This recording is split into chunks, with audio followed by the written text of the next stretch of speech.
¿Y si esta noche, mientras el mundo duerme en aparente calma, algo invisible ya estuviera creciendo silenciosamente dentro de los corazones, preparando el terreno para el final? Imagina por un instante una llama que no arde con luz, sino con oscuridad. No se ve desde lejos, no hace ruido, no anuncia su presencia, pero se extiende, lentamente, pacientemente, como una sombra que avanza cuando nadie la está mirando. Hay algo que está cambiando, y no es el mundo exterior, es el interior del hombre, es el alma, es el corazón, y lo más inquietante es que Jesús ya lo había advertido. No con gritos, no con amenazas, sino con una voz firme, llena de verdad, una voz que atravesó generaciones, que cruzó siglos, que llegó hasta este momento exacto en el que tú estás aquí escuchando esto. Porque esto no es casualidad, no es un video más, no es una coincidencia que hayas detenido todo justo ahora. Algo dentro de ti reconoció esta llamada, como si tu espíritu en lo profundo supiera que lo que está por ser revelado no solo explica lo que está pasando en el mundo, sino lo que está pasando dentro de ti. Jesús habló de un tiempo donde el corazón del hombre cambiaría, donde lo que antes dolía dejaría de doler, donde el pecado dejaría de parecer pecado y comenzaría a sentirse normal, incluso correcto, y ese tiempo no está llegando, ya comenzó. Mira a tu alrededor, o mejor aún, mira dentro de ti. ¿Cuántas cosas han cambiado sin que te dieras cuenta? ¿Cuántas veces sentiste menos donde antes sentías más?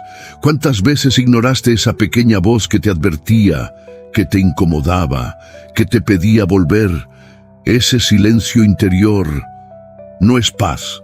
Esa indiferencia no es libertad, es señal de algo que Jesús describió con precisión, algo que no ocurre de un día para otro, sino que crece, como una raíz escondida, como una grieta que comienza pequeña, pero termina quebrando todo. Y lo más impactante es que muchos no lo verán. Muchos seguirán viviendo, riendo, planeando, sin darse cuenta de que algo esencial se está apagando dentro de ellos. Pero tú estás aquí, y eso lo cambia todo, porque escuchar esto ya es un despertar. Sentir esta inquietud ya es una señal de vida. Esa incomodidad que tal vez estás sintiendo ahora no es miedo, es revelación. Es como si una luz estuviera entrando en un lugar que llevaba tiempo en sombras. Y aunque esa luz incomode al principio, también guía, también salva, también despierta. Lo que Jesús advirtió no era para asustar, era para preparar, no era para condenar, era para despertar a aquellos que aún pueden escuchar. Y si estás aquí, ahora mismo, es porque aún puedes escuchar, porque aún hay algo en ti que responde, que busca, que no se conforma. Y antes de continuar, antes de revelar lo que realmente está creciendo en estos tiempos, quiero invitarte a hacer algo simple, pero profundamente espiritual. Escribe en los comentarios: paz en Cristo. No como una frase cualquiera, sino como una declaración, como un sello, como una forma de decir: mi espíritu está despierto, estoy atento, estoy dispuesto a ver. Porque cuando escribes paz en Cristo, no solo estás dejando un comentario, estás activando tu fe, estás alineando tu corazón, estás uniéndote a miles de personas que en medio de la oscuridad creciente deciden declarar luz sobre sus vidas. Y en ese acto sencillo, algo cambia, algo se mueve, algo se abre. Ahora, quédate, porque lo que viene no es solo información, es revelación. Jesús estaba sentado en el Monte de los Olivos, mirando hacia Jerusalén, mientras el viento suave movía los árboles, como si la tierra misma susurrara algo que pocos podían entender. Sus discípulos se acercaron con inquietud en los ojos. No era una curiosidad común, era una necesidad. Ellos sentían que algo grande estaba por suceder. Dinos, ¿Cuándo serán estas cosas? ¿Y qué señal habrá de tu venida y del fin del mundo? No era una pregunta ligera, era el eco de un miedo profundo, el deseo de comprender lo invisible. Y entonces Jesús respondió.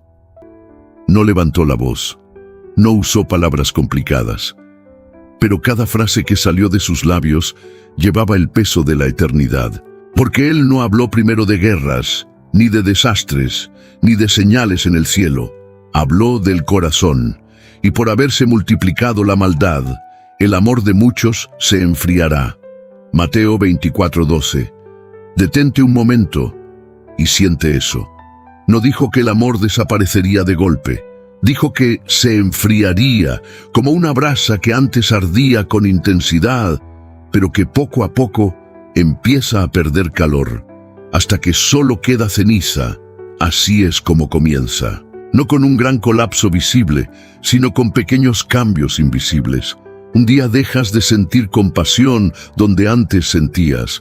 Otro día ignoras una injusticia que antes te dolía. Después, ya no te afecta. Y sin darte cuenta, algo dentro de ti se vuelve frío. En la época de Jesús, el amor no era solo una emoción, era una decisión, era ayudar al necesitado, era perdonar, era servir, era sacrificarse incluso cuando no era fácil, pero Él vio un tiempo donde ese amor se transformaría, donde las personas amarían, pero solo a sí mismas, donde ayudar sería reemplazado por juzgar, donde escuchar sería reemplazado por hablar, donde servir sería visto como debilidad. Y ese tiempo es ahora. Es como un río que se va contaminando lentamente. Al principio el agua sigue fluyendo, pero ya no es pura, ya no da vida como antes. Y lo más peligroso es que muchos siguen bebiendo de ese río, creyendo que todo está bien. Recuerda la historia del buen samaritano. Un hombre fue golpeado, abandonado al borde del camino, entre la vida y la muerte. Dos hombres religiosos pasaron junto a él. Lo vieron, pero siguieron de largo, no porque no supieran lo que era correcto, sino porque su corazón ya no respondía. El amor en ellos ya se había enfriado. Pero un samaritano, alguien despreciado por la sociedad, se detuvo, se inclinó, tocó sus heridas, lo levantó, pagó por su cuidado. Eso es amor vivo. Eso es lo que Jesús enseñaba. Y eso es lo que Él advirtió que comenzaría a desaparecer. Porque cuando el corazón se enfría, el pecado ya no parece tan grave. La indiferencia se vuelve normal. El dolor ajeno deja de importar. Y el alma comienza a endurecerse. No sucede de un día para otro, sucede en silencio, como la noche que cae lentamente, sin que nadie note el momento exacto en que la luz desaparece. Y tal vez ahora, mientras escuchas esto, algo dentro de ti está reaccionando. Tal vez recuerdas una versión de ti que sentía más, que se conmovía más, que buscaba más a Dios. Y no es coincidencia, porque esa memoria es una señal de que el fuego no se ha apagado por completo. Jesús no dijo esto para condenarte, lo dijo para que despiertes antes de que el frío se vuelva permanente, porque un corazón frío no grita, no llora, no pide ayuda, simplemente deja de sentir. Y ese es el mayor peligro. No es el ruido del mundo, es el silencio del alma. Pero si aún puedes sentir esta inquietud, si algo dentro de ti se está moviendo ahora mismo, entonces hay esperanza. Porque donde aún hay sensibilidad, aún hay vida. Y donde aún hay vida, Dios aún puede encender el fuego otra vez. Hay algo aún más inquietante que un corazón frío, y es cuando el pecado deja de parecer pecado. No ocurre de forma brusca, no hay una señal en el cielo, ni un sonido que advierta el cambio. Es silencioso, casi imperceptible, como una semilla que se planta en la tierra y comienza a crecer bajo la superficie sin que nadie lo note.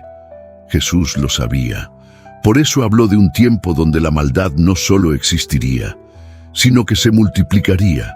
No solo aumentaría, se normalizaría, y cuando algo se vuelve normal, deja de generar resistencia, deja de incomodar, deja de cuestionarse, se acepta, se justifica, se defiende y finalmente se celebra. En los días antiguos, cuando Dios miró la tierra en tiempos de Noé, vio algo que estremecía el cielo mismo.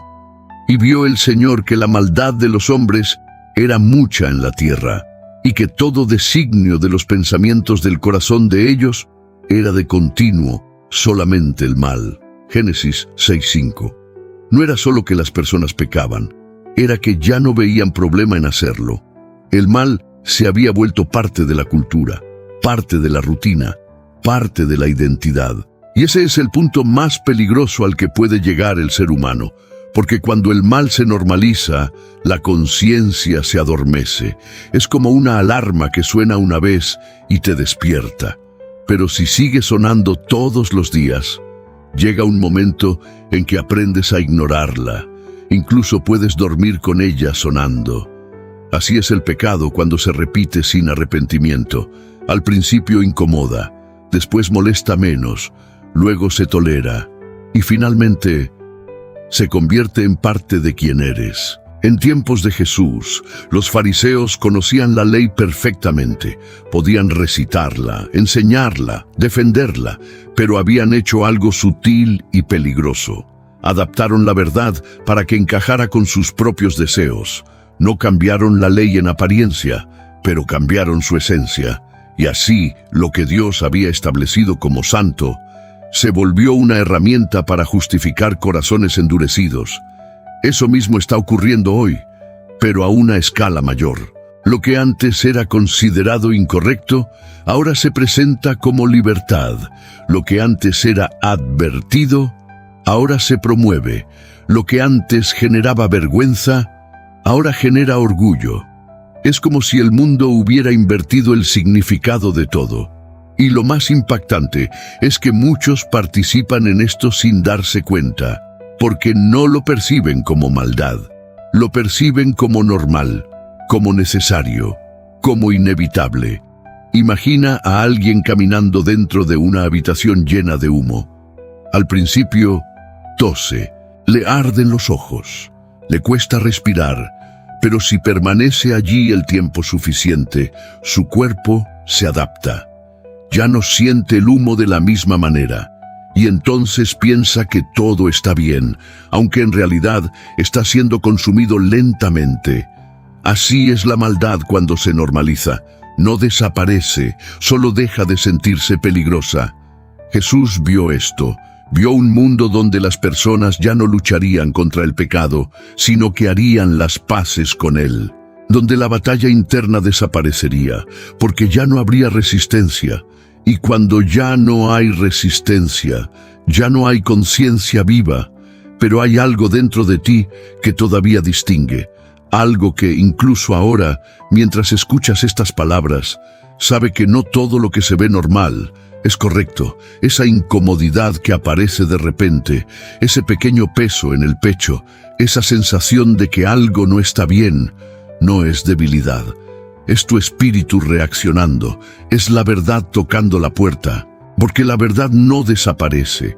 Aunque el mundo entero decida ignorarla, puede ser enterrada, puede ser rechazada, puede ser distorsionada, pero siempre encuentra la forma de hablarle al corazón que aún está dispuesto a escuchar. Y si tú estás sintiendo esto ahora, entonces no estás dormido, no completamente, porque el mayor peligro no es vivir en medio de la maldad, es no darte cuenta de que estás dentro de ella. Y hoy, algo dentro de ti ha comenzado a ver. Hay una fuerza silenciosa que no grita, pero domina. No se presenta como algo oscuro, ni como un enemigo visible. No asusta al principio, seduce, se disfraza de seguridad, de éxito, de identidad, y poco a poco va ocupando el lugar donde antes habitaba Dios. Es el orgullo, y Jesús lo vio crecer.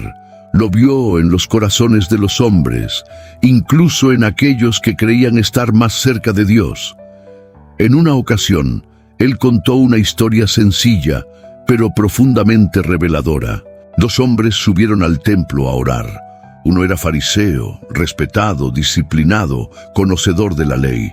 El otro era un publicano, despreciado, rechazado, visto como pecador. El fariseo se puso en pie y oró consigo mismo. Dios, te doy gracias porque no soy como los otros hombres, ladrones, injustos, adúlteros, ni aun como este publicano.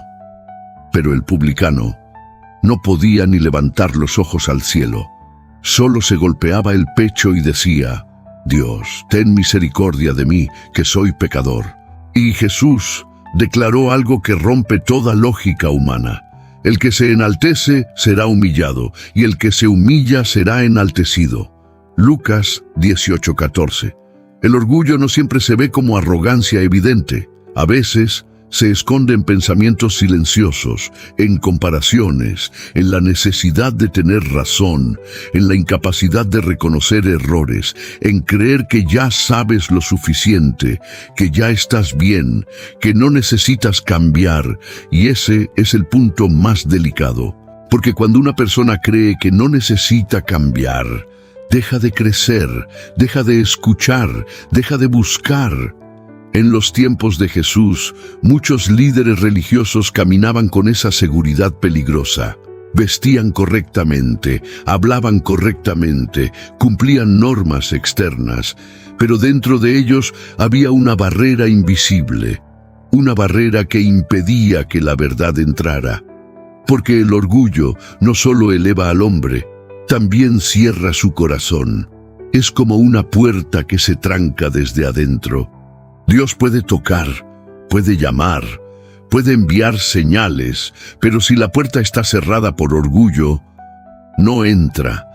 Y lo más engañoso del orgullo es que hace sentir fuerte a quien en realidad está más vulnerable.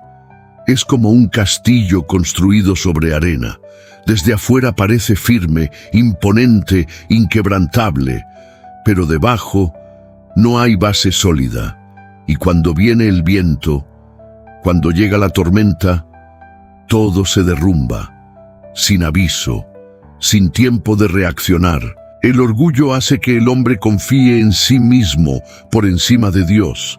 Hace que deje de orar con sinceridad, que deje de depender, que deje de rendirse, y en ese proceso silencioso va desconectándose de la fuente de vida.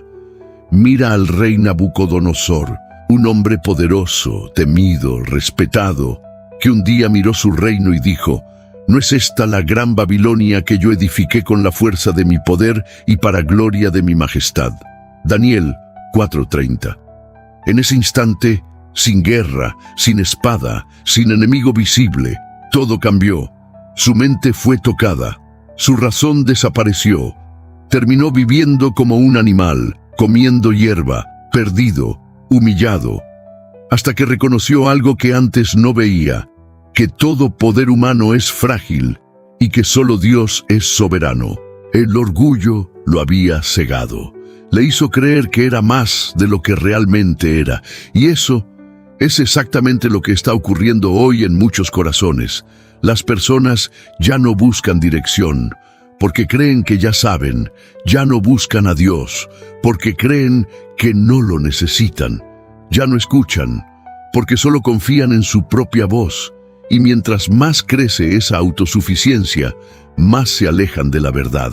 Es un proceso lento, silencioso, pero profundo, y tal vez ahora, al escuchar esto, algo dentro de ti está siendo confrontado, no con acusación, sino con claridad. Porque el orgullo no siempre se reconoce fácilmente, pero se revela en pequeños detalles. En cómo reaccionas cuando alguien te corrige, en cómo respondes cuando te equivocas, en si eres capaz de decir, necesito ayuda. Porque reconocer eso no es debilidad, es sabiduría, es vida, es libertad. Y el corazón que se humilla no pierde valor, se vuelve fértil, se vuelve sensible, se vuelve un lugar donde Dios puede habitar otra vez, porque donde hay humildad, hay espacio, y donde hay espacio, Dios entra. Hay un deseo que parece inofensivo, pero cuando crece sin control, comienza a ocupar todo el espacio del alma. No grita, no amenaza, no se presenta como algo peligroso. Al contrario, promete alivio, placer, descanso, recompensa inmediata. Y por eso es tan difícil de detectar. Jesús habló de un tiempo donde el corazón del hombre no solo se enfriaría, sino que comenzaría a buscar constantemente aquello que lo satisface en el momento, aunque lo vacíe por dentro. Los hombres serán amadores de los deleites más que de Dios. 2 Timoteo 3:4. Detente un instante y observa eso con calma. No dice que dejarían de amar, dice que cambiarían el objeto de su amor. El corazón humano siempre ama algo, siempre busca algo, siempre se inclina hacia algo. La pregunta no es si amas, sino que amas más. En los tiempos antiguos, el pueblo de Israel fue guiado por Dios a través del desierto. No tenían ciudades, no tenían abundancia, no tenían comodidades, pero tenían algo que el mundo no puede ofrecer: la presencia de Dios. Cada mañana, el maná caía del cielo. Era suficiente, era perfecto, era exactamente lo que necesitaban. Pero llegó un momento en que eso dejó de ser suficiente. Comenzaron a recordar Egipto, no por la esclavitud, no por el dolor, sino por la comida, por los sabores, por los placeres que habían dejado atrás. Nos acordamos del pescado que comíamos en Egipto, de los pepinos, los melones, los puerros, las cebollas. Números 11:5. Habían sido liberados, pero su corazón seguía atado. Y eso es lo que hace el deseo desordenado. Te hace olvidar lo esencial y enfocarte solo en lo inmediato. Te hace cambiar libertad por placer momentáneo. Te hace cambiar propósito por satisfacción rápida. Es como un niño que prefiere dulces todo el día, sin entender que, aunque al principio sabe bien, poco a poco su cuerpo se debilita. El placer sin límite termina destruyendo lo que debería fortalecer. Y hoy, el mundo entero gira alrededor de eso. Todo está diseñado para darte placer rápido, para entretenerte, para distraerte, para mantenerte ocupado, pero no conectado. Es una lluvia constante de estímulos, imágenes, sonidos, deseos. Y en medio de todo eso, el alma comienza a perder sensibilidad, porque el placer constante no llena, adormece. Es como alguien que bebe agua salada. Cuanto más bebe, más sed tiene, pero no lo entiende. Sigue bebiendo, pensando que en algún momento se sentirá satisfecho, pero nunca llega ese momento, porque no fue creado para eso. El corazón humano fue diseñado para algo más profundo, más eterno, más real. Pero cuando se acostumbra al placer superficial, pierde el gusto por lo verdadero. En tiempos de Jesús, las ciudades estaban llenas de distracciones, mercados, espectáculos, conversaciones, actividades constantes. Pero Él se retiraba al silencio, a la soledad, a la oración. No porque rechazara la vida, sino porque entendía algo que muchos olvidan. Si el alma no se alimenta correctamente, se debilita. Y un alma débil es fácilmente dominada por cualquier deseo. Por eso, cuando el placer se convierte en prioridad, Dios se vuelve opcional. Y cuando Dios es opcional, la vida pierde dirección.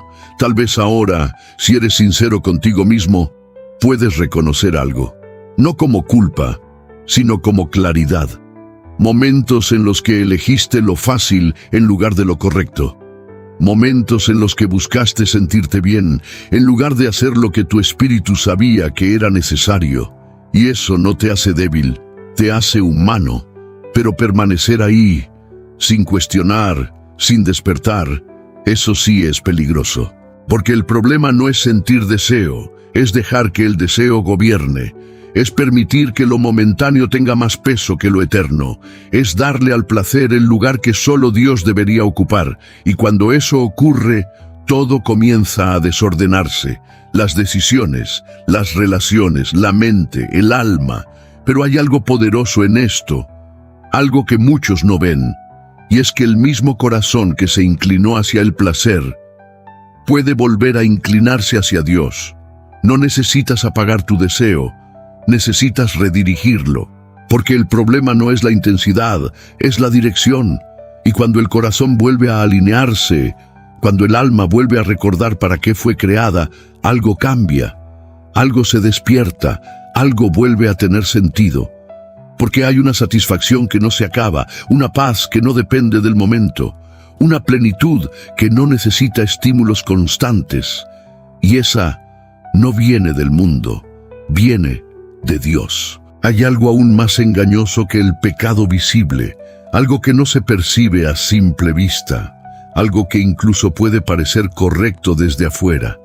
Es una vida que aparenta estar bien con Dios, pero que por dentro está vacía. Jesús lo enfrentó directamente, no contra pecadores evidentes, sino contra personas que parecían espirituales, que hablaban de Dios, que cumplían normas, que participaban en rituales, pero que habían perdido lo esencial. Este pueblo de labios me honra, pero su corazón está lejos de mí. Mateo 15:8. Detente un momento y siente el peso de esas palabras. Labios, cerca, corazón, lejos. Es posible hablar de Dios sin conocerlo. Es posible orar sin sentir. Es posible estar en un lugar espiritual, pero no estar conectado. En los tiempos de Jesús, el templo en Jerusalén era impresionante. Grande, majestuoso, lleno de actividad. Sacerdotes, sacrificios, oraciones, personas entrando y saliendo constantemente. Desde afuera, parecía un lugar lleno de vida espiritual. Pero cuando Jesús entró, vio algo diferente. Vio comerciantes, vio intercambio de dinero, vio un sistema que había transformado lo sagrado en rutina. Y entonces hizo algo que sorprendió a todos. Volcó las mesas, expulsó a los vendedores y dijo: «Mi casa será llamada casa de oración, pero vosotros la habéis hecho cueva de ladrones». Mateo 21:13. No estaba atacando el lugar, estaba confrontando el corazón. Porque cuando lo espiritual se vuelve solo una forma, pierde su poder. Es como un cuerpo sin aliento. Tiene forma, tiene estructura, pero no tiene vida. Y eso es lo que Jesús vio que crecería.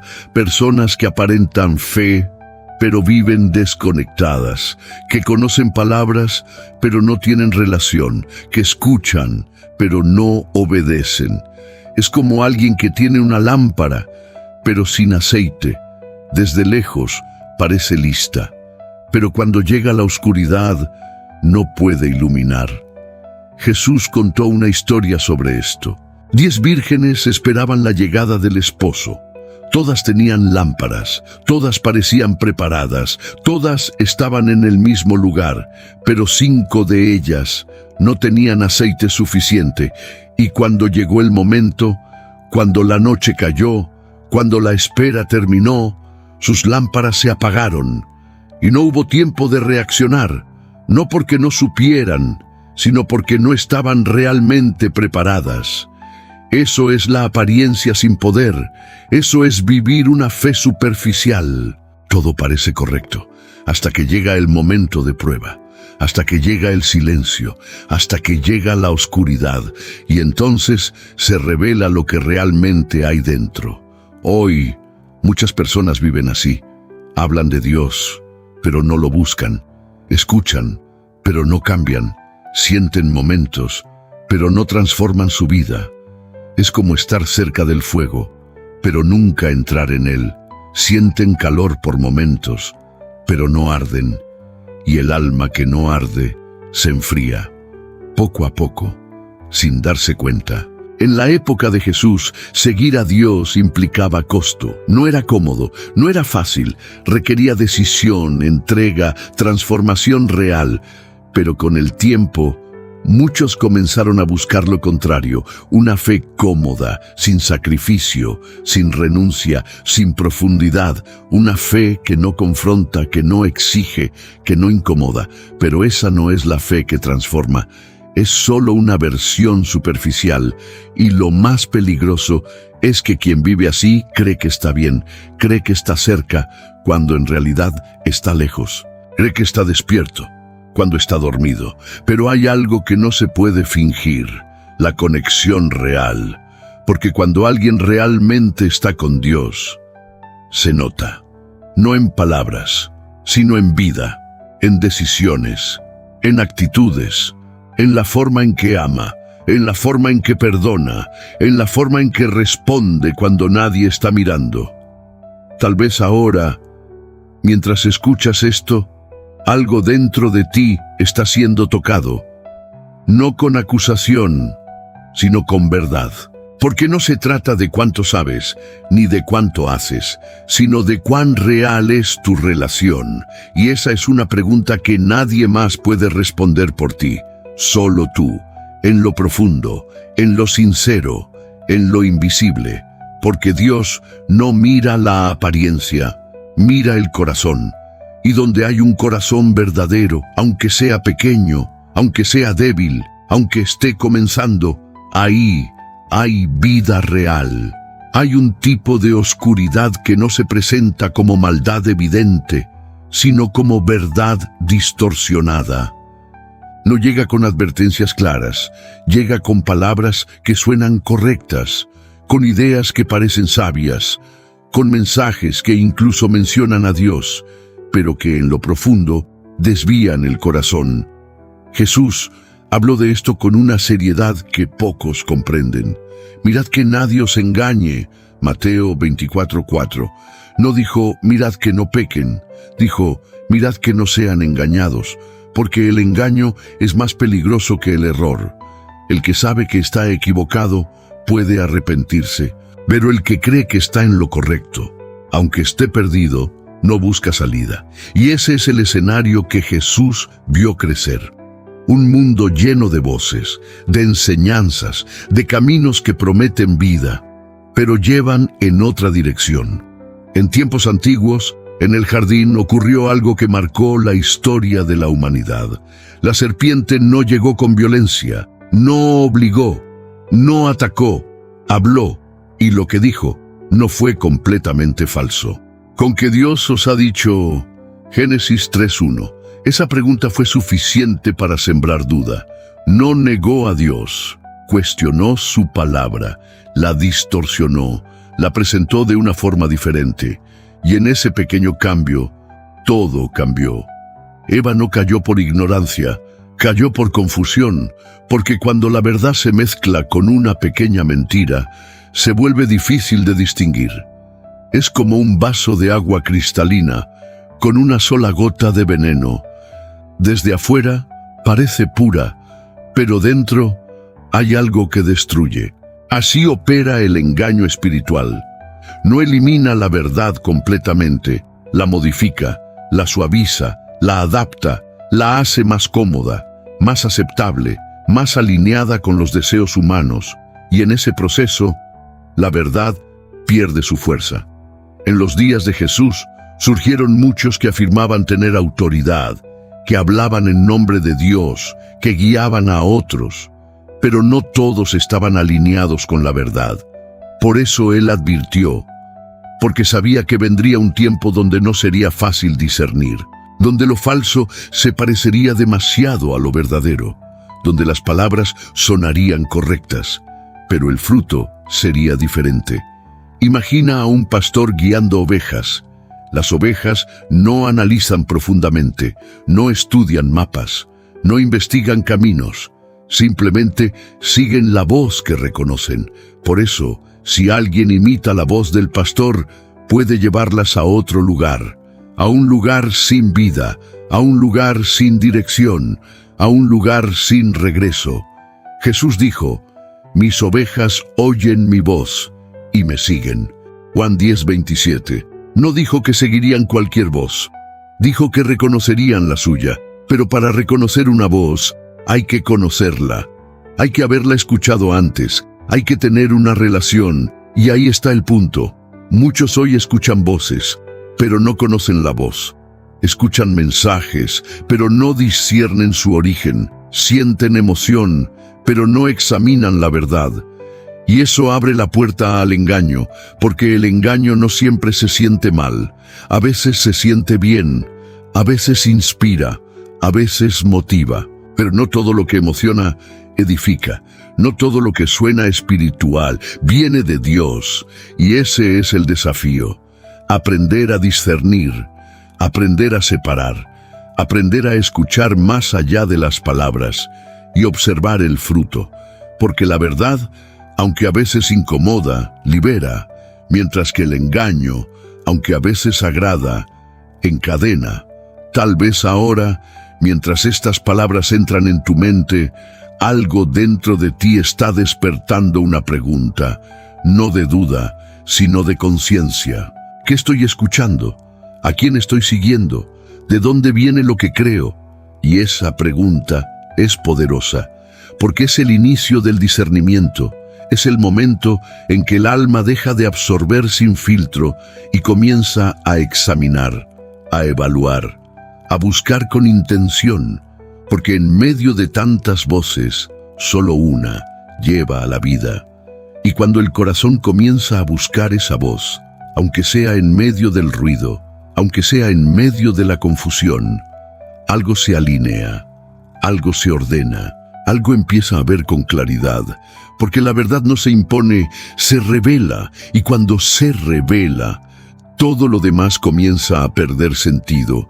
Hay un estado espiritual que no es frío, pero tampoco es ardiente, no es rechazo, pero tampoco es entrega, no es oscuridad total, pero tampoco es luz. Es una zona intermedia, cómoda, silenciosa, peligrosa. Jesús habló de esto con palabras que no dejan espacio para interpretaciones suaves. Yo conozco tus obras, que ni eres frío ni caliente. Ojalá fueses frío o caliente, pero por cuanto eres tibio, te vomitaré de mi boca. Apocalipsis 3, 15, 16. Detente y siente la fuerza de eso. No está hablando de alguien que rechaza a Dios. Está hablando de alguien que lo conoce, pero no se entrega. De alguien que cree, pero no vive como cree. De alguien que escucha, pero no responde.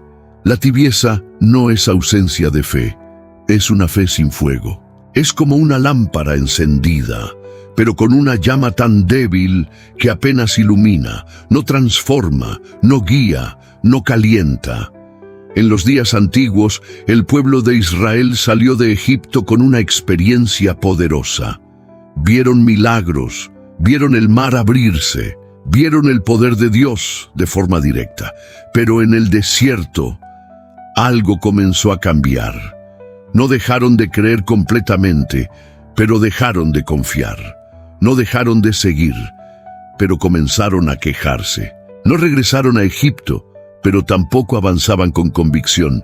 Estaban en medio, ni esclavos, ni libres completamente en su mente, y esa posición intermedia los desgastó. Los volvió inestables, los hizo vulnerables. La tibieza hace exactamente eso. No te aleja completamente, pero tampoco te acerca.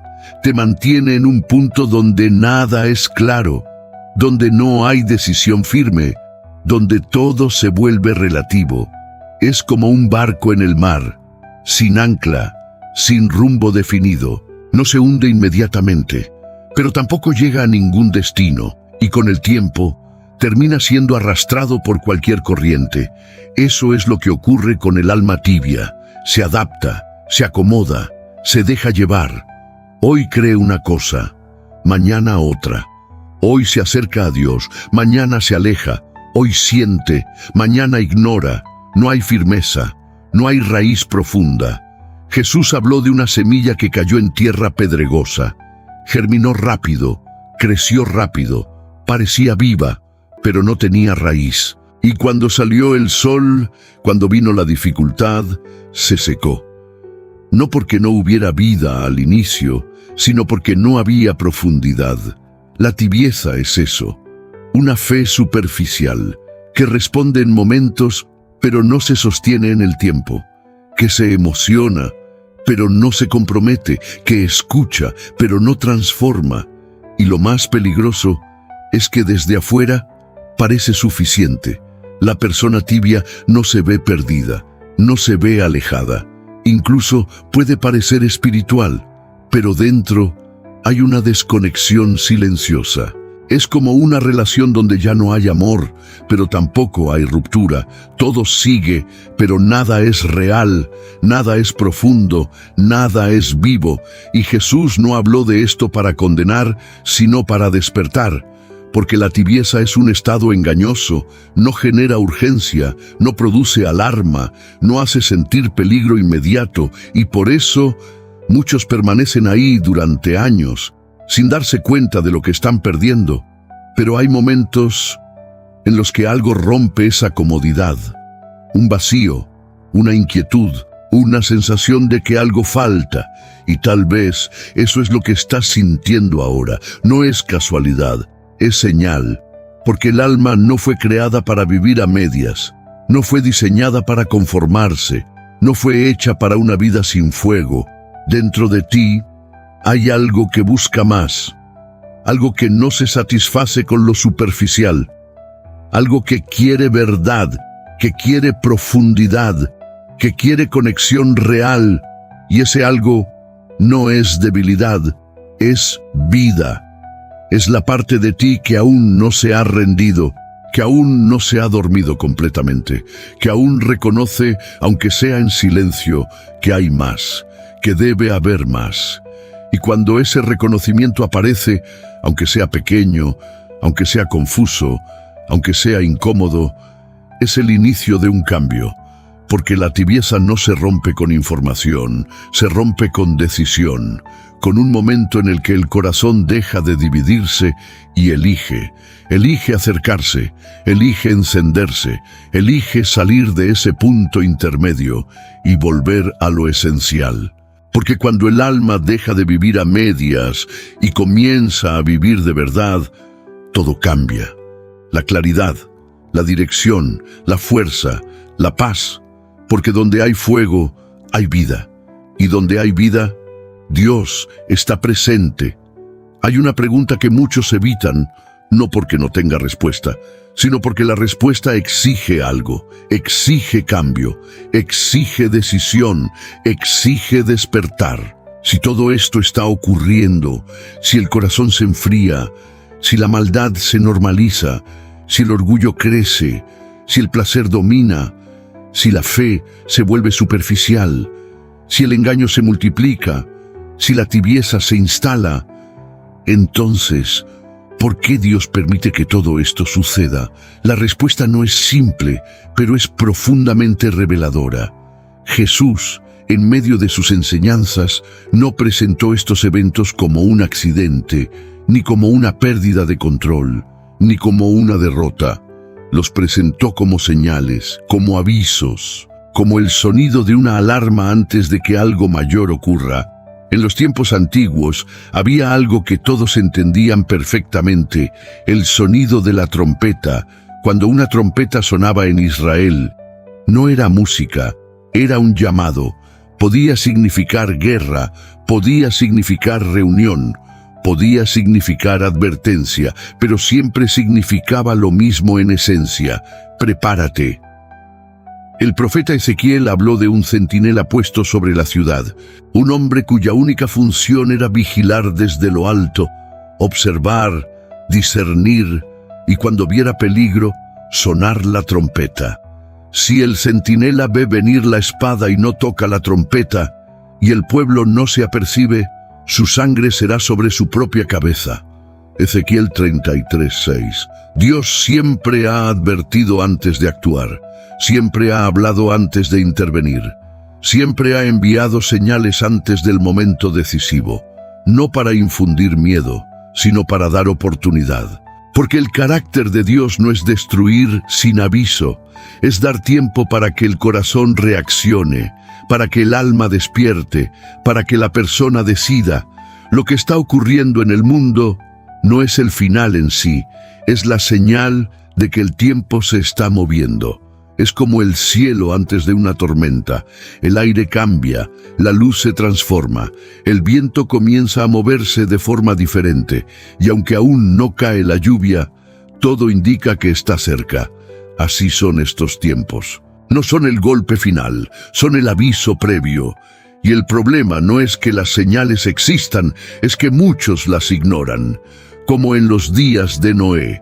La gente comía, bebía, se casaba, construía, vivía su vida, sin prestar atención a lo que estaba ocurriendo.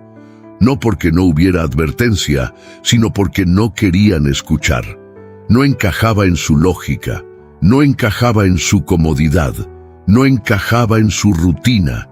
Y así, la señal fue ignorada, hasta que ya no hubo tiempo. Jesús recordó eso, no para asustar, sino para que se entendiera un patrón. El corazón humano tiende a ignorar lo que incomoda, tiende a postergar lo importante, tiende a pensar que siempre habrá más tiempo. Pero las señales no son eternas, son ventanas, momentos, oportunidades, y cada señal tiene un propósito: despertar antes de que sea tarde.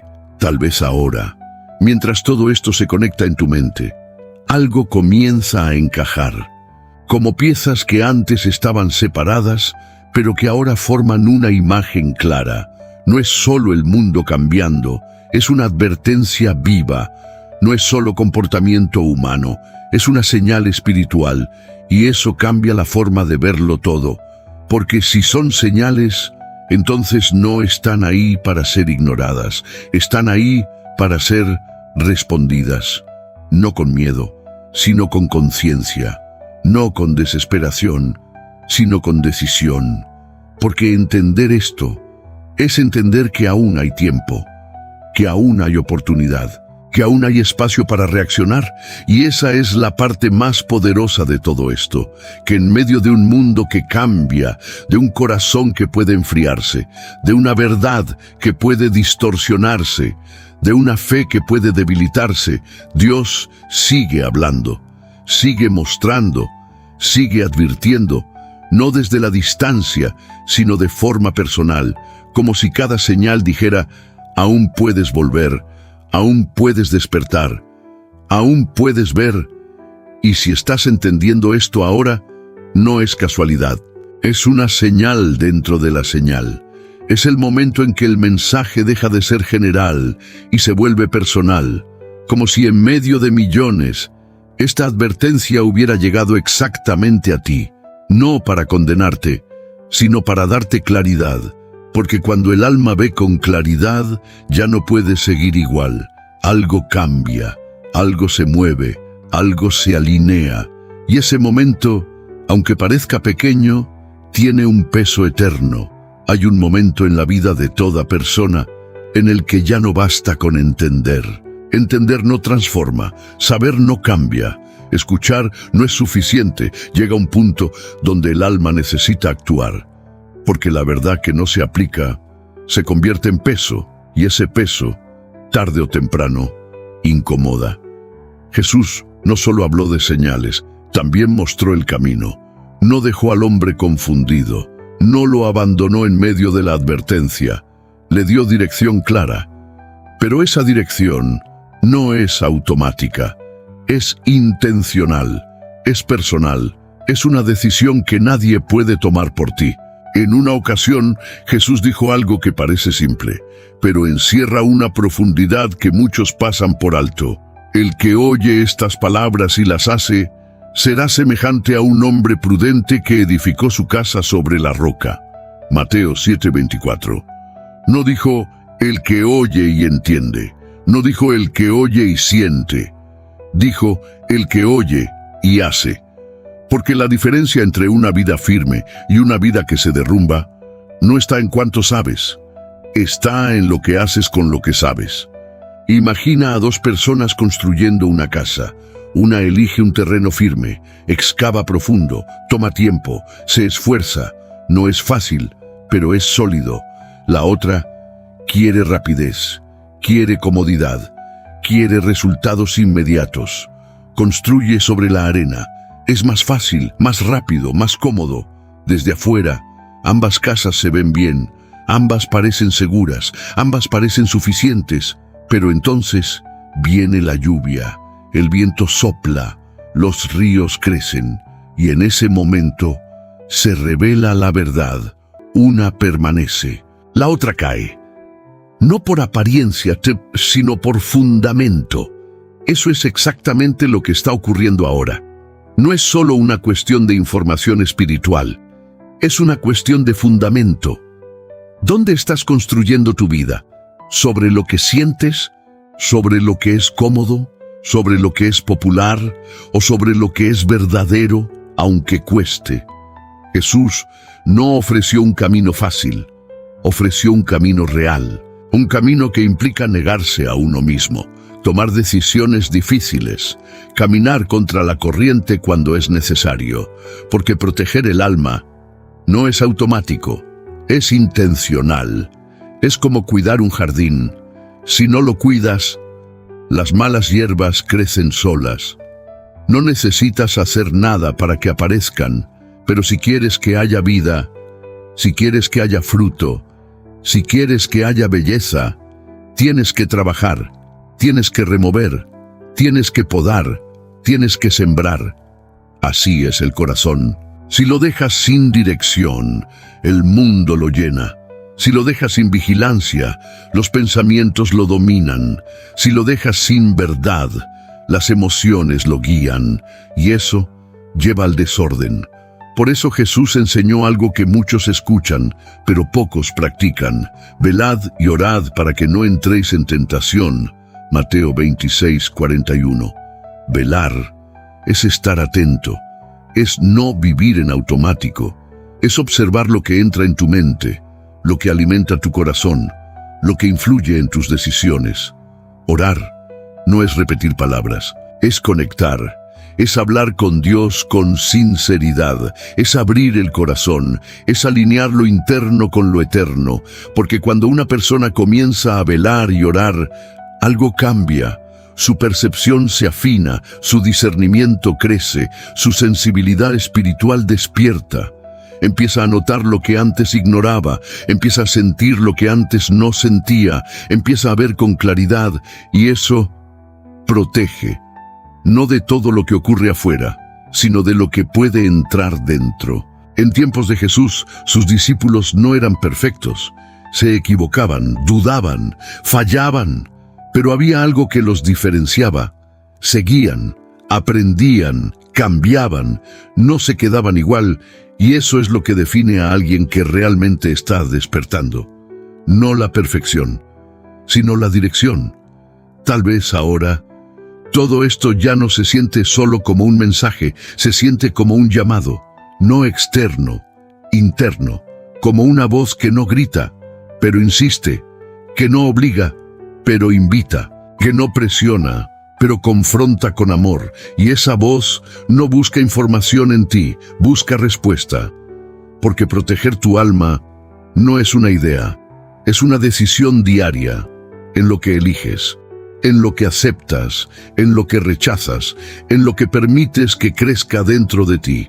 Porque al final, no es el mundo lo que define tu destino, es lo que decides hacer con lo que sabes. Hay momentos en los que Dios no susurra, sino que sacude, no para destruir, sino para despertar, no para alejar, sino para traer de vuelta, porque llega un punto en el que la advertencia deja de ser solo información y se convierte en un llamado urgente. Jesús no solo enseñó, confrontó, miró a los ojos, habló al corazón, y no suavizó la verdad cuando era necesario despertarla. ¿De qué le sirve al hombre ganar el mundo entero si pierde su alma? Marcos 8:36.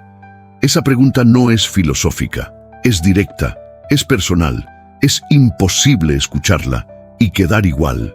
Imagina a alguien que pasa toda su vida construyendo algo grande, dinero, reconocimiento, estabilidad, logros, todo lo que el mundo considera éxito, pero en ese proceso descuidó lo invisible, su alma, sus decisiones, su relación con Dios. Y llega el momento en que todo lo externo permanece, pero lo interno está vacío. Ese es el mayor engaño. Pensar que lo visible es suficiente. Pensar que lo externo compensa lo interno. Pero el alma no funciona así. No se llena con cosas. No se sostiene con logros. No se alimenta con reconocimiento. El alma necesita algo más profundo, algo eterno, algo que no se compra, ni se construye con esfuerzo humano. Jesús lo sabía. Por eso habló con urgencia, porque entendía que el tiempo no es infinito, que las oportunidades no son eternas, que el corazón, si no responde, se endurece. En los días antiguos hubo un hombre llamado Esaú. Tenía una herencia valiosa, algo que no se podía repetir, algo que llevaba peso espiritual, propósito, identidad. Pero un día tuvo hambre y por un plato de comida vendió su primogenitura.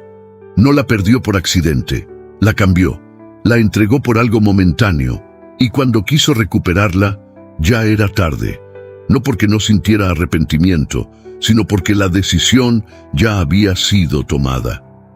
Así actúa el corazón cuando no despierta a tiempo. No siempre rechaza lo eterno.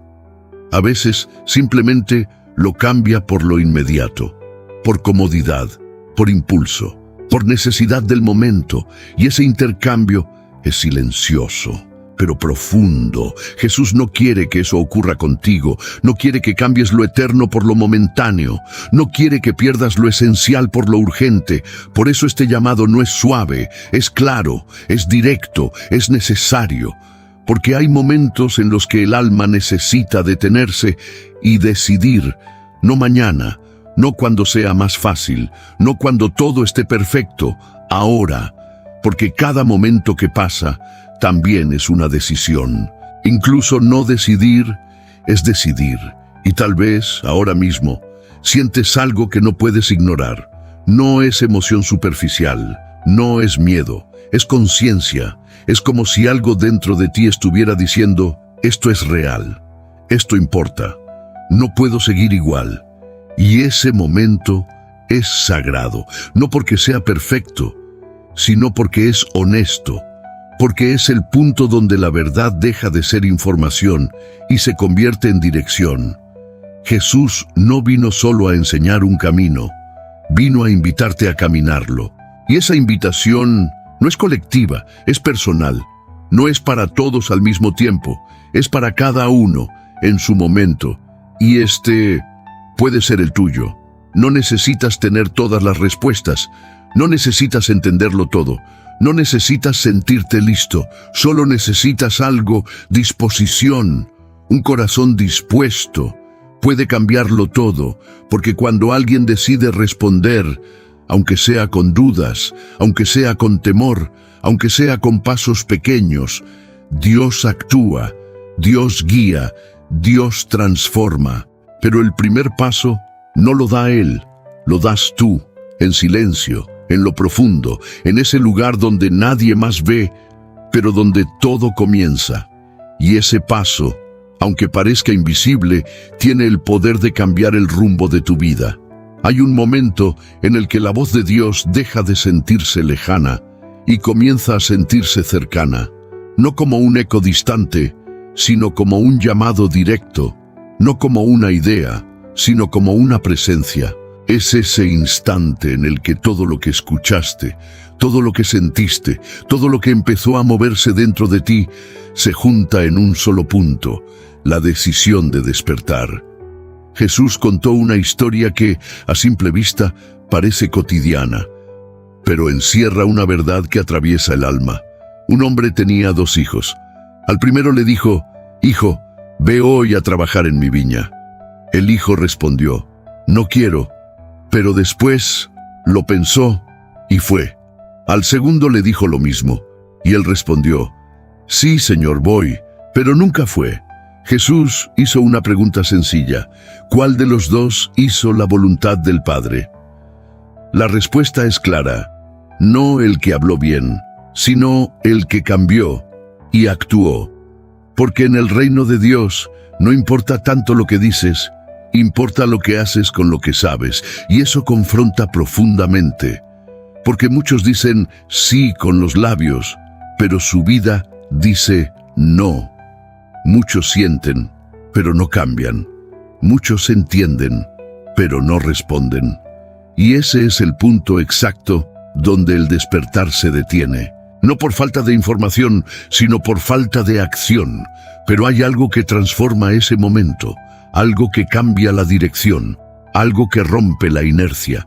Se llama arrepentimiento, no como culpa, no como condena, sino como un giro, un cambio interno, una decisión de volver.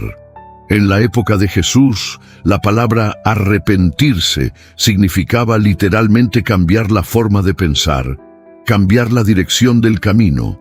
Es como alguien que camina durante horas en una dirección equivocada y de repente se detiene, se da cuenta y gira. No borra lo que caminó, pero cambia a dónde va. Y eso lo cambia todo, porque Dios no busca perfección, busca corazones que vuelven, corazones que reconocen, corazones que se abren. Recuerda a Pedro, un hombre que caminó con Jesús, que vio milagros, que escuchó enseñanzas directas, que estuvo cerca, pero en el momento más crítico, lo negó 3 veces, no por ignorancia, sino por miedo. Y cuando el gallo cantó, Pedro no necesitó un sermón, no necesitó una explicación, solo necesitó recordar, y ese recuerdo rompió algo dentro de él, salió y lloró. No lágrimas superficiales, lágrimas profundas, lágrimas de alguien que entendió, que vio, que despertó. Y ese momento no fue su final, fue su transformación. Porque el arrepentimiento real no te destruye, te reconstruye, te limpia, te alinea, te devuelve. Tal vez ahora, mientras todo esto se conecta dentro de ti, estás sintiendo algo parecido. No como presión, sino como claridad. No como culpa, sino como verdad. Como si por primera vez en mucho tiempo vieras con nitidez. Y eso es el inicio del despertar. No necesitas hacerlo perfecto, no necesitas tener todo resuelto, no necesitas sentirte digno. Solo necesitas dar ese giro, ese momento en el que dices dentro de ti, ya no quiero seguir igual. Quiero volver, quiero cambiar. Y aunque no lo veas inmediatamente, aunque no lo sientas completamente, algo ocurre, porque cuando un corazón decide volver, Dios no se queda distante, se acerca, se mueve, responde, como un padre que ve a su hijo regresar desde lejos, y no espera a que llegue, corre hacia él. Así es Dios. No te está esperando con juicio, te está esperando con gracia, pero esa gracia no se impone, se recibe, y ese momento, ese instante en el que decides abrirte, aunque sea en silencio, aunque nadie más lo sepa, aunque sea solo entre tú y Dios, tiene un poder que no se puede medir, porque ahí comienza todo. Ahora, después de todo lo que has escuchado, algo dentro de ti ya no está en el mismo lugar. Tal vez no puedes explicarlo con palabras exactas, pero lo sientes, como si una puerta se hubiera abierto en silencio, como si una luz suave hubiera entrado en un lugar que llevaba tiempo en sombra. Y eso no es casualidad. Cada advertencia que escuchaste, cada imagen que pasó por tu mente, cada incomodidad que tocó tu corazón, no fue para llenarte de miedo, fue para devolverte dirección. Porque el mundo puede cambiar, el corazón puede enfriarse, la verdad puede distorsionarse, la fe puede debilitarse, pero hay algo que permanece firme, intacto, inquebrantable, la voz de Dios llamando incluso cuando el hombre se distrae, llamando incluso cuando el corazón se endurece, llamando incluso cuando parece que todo se ha desviado, y esa voz hoy te alcanzó. No porque seas perfecto, no porque hayas hecho todo bien, sino porque aún hay algo vivo dentro de ti, algo que responde, algo que escucha, algo que no se ha apagado completamente. Todo lo que viste no fue solo información, fue un espejo, un reflejo de lo que está ocurriendo afuera y también dentro. Fue una oportunidad de ver con claridad lo que muchas veces pasa desapercibido, de reconocer lo que se estaba volviendo normal, pero no era correcto, de sentir lo que se estaba apagando, pero aún puede encenderse, porque cada enseñanza, cada advertencia, cada palabra, tenía un propósito: despertar lo que aún está vivo en ti. Y cuando una persona despierta, aunque sea lentamente, aunque sea con dudas, aunque sea con miedo, su camino cambia. No de golpe, pero sí en dirección. Es como alguien que camina en la oscuridad durante mucho tiempo y de repente ve una pequeña luz a lo lejos. No ilumina todo de inmediato, pero es suficiente para dar el siguiente paso, y luego otro, y luego otro. Así comienza la transformación, no con perfección, sino con dirección. La Escritura dice: la luz de los justos es como la aurora, que va en aumento hasta que el día es perfecto. Proverbios 4:18. No es una explosión repentina, es un crecimiento constante, es una claridad que aumenta, es una vida que se ordena poco a poco, y eso es lo que puede comenzar hoy en ti. No necesitas tener todas las respuestas, no necesitas sentirte listo, no necesitas entenderlo todo, solo necesitas mantener esa pequeña luz encendida, esa sensibilidad, esa inquietud, esa conciencia que hoy despertó, porque ahí es donde Dios comienza a obrar. Tal vez nadie más lo vea, tal vez nadie más lo entienda, pero dentro de ti algo ya empezó, y eso es suficiente. Si este mensaje llegó hasta lo profundo de tu corazón y quieres seguir recibiendo palabras que te despierten, que te guíen, que te recuerden lo esencial en medio del ruido del mundo, puedes abrir un espacio en tu vida para seguir escuchando este tipo de mensajes, no como rutina, sino como alimento, como dirección, como luz en medio del camino. Y si en este momento, en lo íntimo de tu ser, sientes que algo se alineó, que algo hizo sentido, que algo despertó, puedes escribir en los comentarios una frase sencilla: estoy despierto. No para los demás, sino para ti, como una marca, como un punto de inicio, como una forma de reconocer que este momento no pasó desapercibido, que algo cambió, que algo comenzó. Porque a veces un acto pequeño, en el momento correcto, tiene un peso eterno. Antes de terminar, imagina esto: un faro en medio de la noche.